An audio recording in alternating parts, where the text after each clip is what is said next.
Hey everybody, it's Master Gallengeist here, bringing you my review for Outlander, Blood on My Blood, Episode 8, A Virtuous Woman. Let's see here.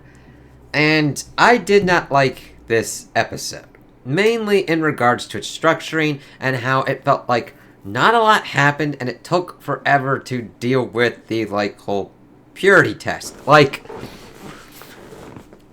I knew we were going in, and to be honest, I thought maybe it would take up a little bit of the episode. I know you're like, it should take up a good chunk of it, but the thing is, the test itself was a really short portion of it. We're dealing more with the kind of background stuff and getting teased with Julia and Henry being reunited, and Henry thinking that he's kind of losing his goddamn fucking shit. The longer this has gone on, the more I get where I just compare it to the Hobbit film trilogy. They fucking wanted to make 3 movies out of it, and they stretched the fucking shit out of The Hobbit. The Hobbit is a good story, and it's a good book, and you could have done a really good, well done 1 movie out of it. If you're gonna go, you might kind of go a little bit further and be like maybe 2 to deal with the battle scene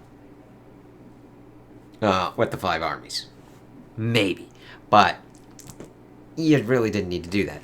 This is just, we've gone even past a certain kind of point where oh, okay, is in the books and in the show, Jamie was telling the whole kind of story that, this whole thing happened at a gathering. And the main specific gatherings that we have heard of are when they pretty much go to elect their laird and shit. So, that has already happened, and that's already gone. Is Brian gonna fucking take her, at the fucking, wedding to Malcolm Grant? Because that's pretty much what we get to at this kind of endgame point. Because we start off and we see that fucking Lovett is going to this kind of spring because he can't get it up. He's like, oh yeah, I'm going on a trip for a day or 2. It's like, alright, fine, whatever. So she's pretty much making her kind of plots and plans to potentially kind of get to Henry, because she's evidently brought this up off screen because of what she learned last episode to Brian and everything. But Brian is seeing his father off and being like, listen, we're handfasted. I love this woman. And Lovett's like, I don't give a shit. I'm gonna go try and make sure that my dick works again. As he is literally going to not just drink this water and bathe in it, but to bring fucking gallons of it back so that way he can fuck as he pleases. It's like, alright. He's mainly trying to make this play to get ingratiated with the Grants again to have power. It's like, alright, Frey, fuck off. I got no problem with the actor. I've loved him from the Underworld franchise as Marcus and other kind of things that I've seen him in as well. It's just, they give him pretty much shit jokes, and now fucking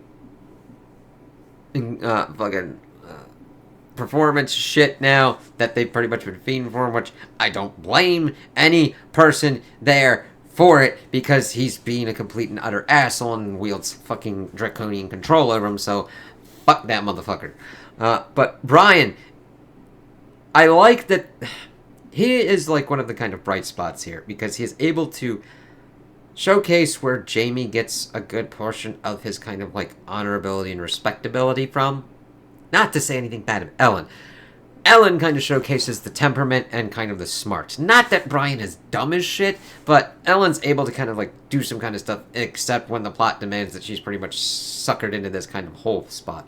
So Brian's like, I'm gonna go and save my wife. And Julia's like, hold up. Alright, let me help your ass out. And Mrs. Porter's like, what the fuck are you doing? And then, of course, they have this kind of exchange listen, I'm gonna go with your son. I'm gonna protect your son.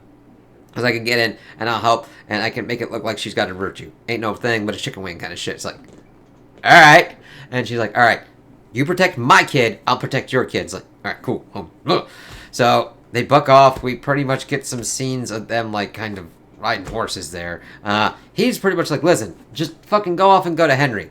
That way's the Grants. It's like, you cannot get to your fucking wife, dude. So I almost thought, like, all right, maybe if you're gonna play it right, you just have him fucking take her ass here, and it's like, that doesn't happen at the end. It's like, all right. So she goes with her, goes through the whole kind of bit. Fitzgibbons is trying to be as helpful with Ellen as possible. They pretty much are like, all right, you got to make clear ass water, because we got the Davy Beaton dude that we had seen. We see his little kind of box thing that Claire got in Outlander. So I was like, okay, cool. I'm all right with that kind of connection stuff. Everything else is just like, we see pretty much Dougal and Colin being like, oh, fuck, oh, fuck, oh, fuck. It's like, you put everyone into these situations. Ned pretty much calling him out of like, man, all of you have no love for each other. What the fuck? And Colin's like, what does that have to do with anything? Maybe nothing, maybe everything, because you're all a bunch of fucking dickweeds just fucking thunder punching into the fucking wall like a fucking shit. They're like, alright, we gotta do this, and if she's proved as virtuous, we can dick her down the dowry and shit. We see Henry going with Malcolm, and pretty much getting into more of his good graces, being like his father's kind of a dick. And we get... See, the thing is, his father's actor died, so they pretty much just, like, kill his ass off here. And the thing is, they're gonna have to really work a lot harder to make Malcolm seem like a dick at all, because we've got 2 episodes left. And you're gonna have to do a lot of work to make him be fuckboy extreme. Now, Ellen getting taken away from him could potentially put him on the complete and utter path, but that leaves us... Alright, Something Borrowed seems to be the title for episode 10.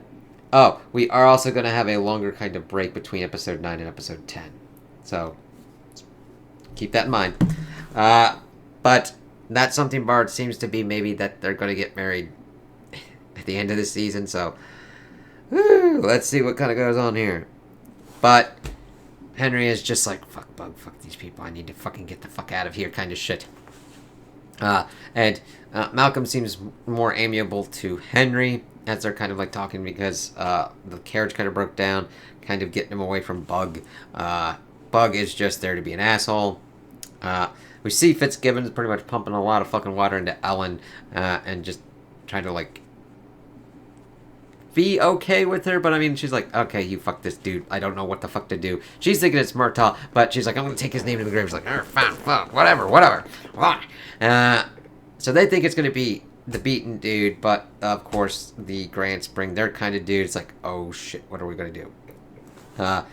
Ned is trying to ascertain what's kind of going off. They almost kind of sniff close to potentially bringing Yocasta in, but they don't. Ned pretty much just talks to Fitzgibbons. And they're like, yeah, if anything went wrong, you know, and she was left alone and did weird-ass kind of shit, you tell us, right? All right, fine, whatever. So, Julia kind of made this thing that's supposed to, like, pretty much make it look like that you're still a virgin, and she made it pretty much at Leathers, and I'm like, how the fuck long else does this thing kind of keep? But she kind of has it set up, and I'm like, all right, whatever, and gets up there, applies it to her, and be like, good luck!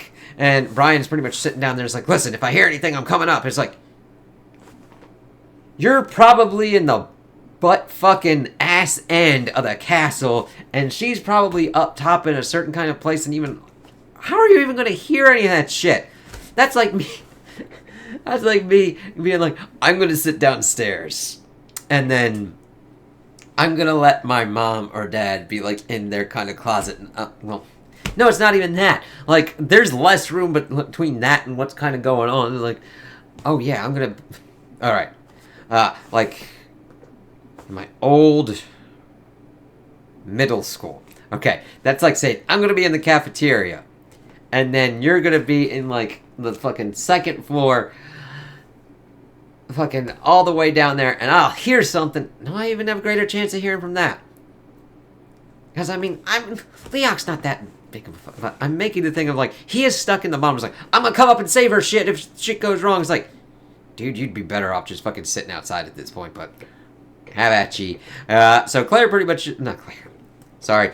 She's pretty much Claire. Julia's pretty much just sitting in there waiting, and we decide to finally get to the thing. And they decide to have her drink this kind of shit. Malcolm is like, listen, I don't want her to hate my ass for this shit, because I trust her ass. I mean, that's good for you, but, like, she doesn't like you, man. Honestly. And It's not that she hates your ass, she doesn't fucking like you that way. Except it moved the fuck on. So, they wanted her to drink this kind of water, and she's absolutely supposed to hold her tongue and hold her water, and that proves her virtuous. Holy... People have such dumb fucking ideas of what makes people good in their book. Like, oh, if they are silent and don't piss, they're virtuous. Okay, then you just got someone that's going to have a bladder infection or a bladder that's going to explode and then they'll fucking die in front of you.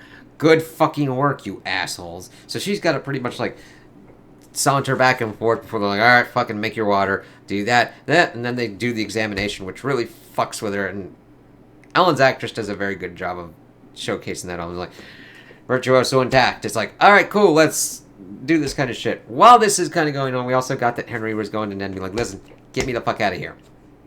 I'm gonna escape. I don't give a shit, bro. He's like, listen, calm down, calm down. It's like, maybe even here. It's like, I'm not built for that right now. It's like, listen, if this works out, we'll fucking have to come back here for the wedding anyway. So let's just fucking chill and make a whole kind of thing. It's like, alright. Bug, of course, walks in like, yeah, what the fuck are you talking about, bitch? It's like, eat my shit. And I was like, I was like, fuck off. It's like, alright, cool. Then we see that, like, Henry, at a certain point, thought he saw Julia, which he did, and he's like, I'm going fucking insane. But later on, it's Julia that sees his ass, and she's pretty much trying to get out and pretty much tell Brian that everything's cool, everything's kosher, let's rack and get the fuck out of here. But she's like, here. You're alive, the baby's alive, yes. And then Bug's like, where the fuck are you? Because Malcolm and them are pretty much gonna, like, leave. That's, of course, when they get outside, they learn that Isaac is dead.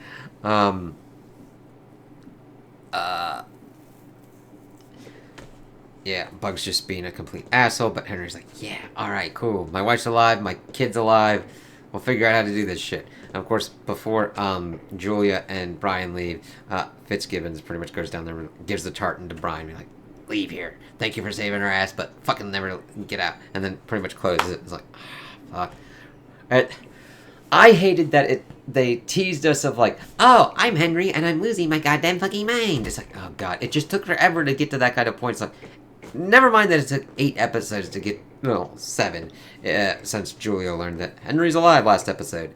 But it took so long already, and they even kind of fucked with us on this one of if they would ever get reunited again. So we'll have to see what kind of goes on here, if they stick as Bladier and like... They really can't because Lovett married Julia. So wherever they go, they would have to be outside of this realm of kind of fuckery at this point. So, I don't know. They could have gone with Brian and Ellen at Lollybrock. I don't know. They could have gone to America and left their kid, which I really wouldn't think they would. But we don't see them go back to Claire at this point. However, time travel as being an involved kind of thing could fuck around certain kind of things to where they wouldn't get to Claire until she starts time traveling or something. I don't fucking know. I just hated that this was kind of debating us, just like, they'll get together, but like, oh no, they won't get together because Henry thinks he's fucking losing his mind. Which they really shit on that character. I mean, they give him the kind of 2 notes of World War I PTSD, which they don't play off as, like, complete shit, so fine. And then I need to find Julia to kind of deal with that kind of shit because she's the only anchor point that I've got as well as my other kids. Even though he finally brought up, it's like, I gotta leave here because of my other girl, his fucking daughter, because, yeah, I mean,